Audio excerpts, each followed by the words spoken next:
എല്ലാവർക്കും അബി കാർട്ടൂൺസിലേക്ക് സ്വാഗതം. ഇന്ന് ഞാൻ ഒരു അടിപൊളി പാട്ടുമായാണ് വന്നിരിക്കുന്നത്.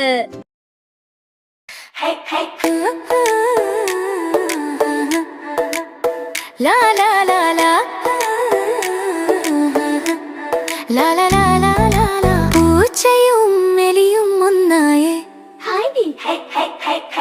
തെന്നി തെന്നി മഴ വന്നു, ചന്നം പിന്നം ചാറി വന്നു. പൂച്ചക്കുട്ടി പമ്മി നിന്നു, എലിക്കുഞ്ഞൻ വിറച്ചു നിന്നു. പകയൊക്കെ ദൂരെ മാറ്റി, പട്ടുപോൽ മനസ് തുറന്നു. രണ്ടാളും ഒന്നായി ചങ്ങാതിമാരായി. മാളത്തിൽ വെള്ളം കേറി പാവം പീലി എലി പേടിച്ചു. പൂച്ചയെ